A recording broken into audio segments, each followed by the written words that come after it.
মার্কিন president Donald Trump ঘোষণা দিয়েছেন যে ইসরায়েল ও ফিলিস্তিনি সশস্ত্র সংগঠন হামাসের মধ্যে একটি ঐতিহাসিক যুদ্ধবিরতি ও বন্দি বিনিময় চুক্তি স্বাক্ষরিত হয়েছে। এই চুক্তির প্রথম পর্যায়ে আগামী সপ্তাহের শুরুতেই সোমবার বা মঙ্গলবার ইসরায়েলি জিম্মিদের মুক্তি দেওয়ার কথা রয়েছে। রয়টার্সের প্রতিবেদনে বলা হয়েছে বৃহস্পতিবার ৯ অক্টোবর এই চুক্তিটি আনুষ্ঠানিকভাবে স্বাক্ষরিত হয়। চুক্তির অংশ হিসাবে হামাস ইসরায়েলি জিম্মিদের মুক্তি দেবে এবং এর বিনিময়ে ইসরায়েল কিছু ফিলিস্তিনি বন্দীকে মুক্তি দিতে রাজি হয়েছে।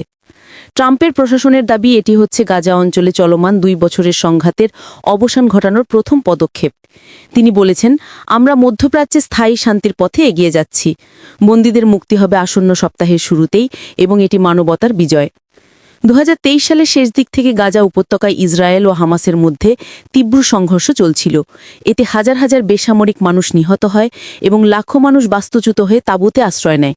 ইসরায়েলি বাহিনীর হামলায় বহু শহর ধ্বংসস্তূপে পরিণত হয়। মানবিক সংকট নিরসন ও যুদ্ধবিরতি নিশ্চিত করতে যুক্তরাষ্ট্র, মিশর ও কাতারের মধ্যস্থতায় এই চুক্তি সম্পন্ন হয়। বিশেষজ্ঞরা মনে করছেন এই চুক্তি মধ্যপ্রাচ্যে নতুন রাজনৈতিক ভারসাম্য তৈরি করতে পারে। তবে তারা সতর্ক করেছেন যে বাস্তবে যুদ্ধবিরতি কতটা টেকসই হয় তা নির্ভর করবে উভয় পক্ষের অঙ্গীকারের ওপর।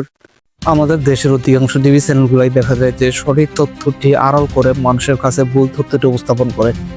তাই আমরা চেষ্টা করি মানুষের কাছে সঠিক তথ্য উপস্থাপন করতে এবং আমাদের এই উদ্দেশ্যকে সফল করতে আমাদের চ্যানেলটিকে সাবস্ক্রাইব করে পাশে থাকুন।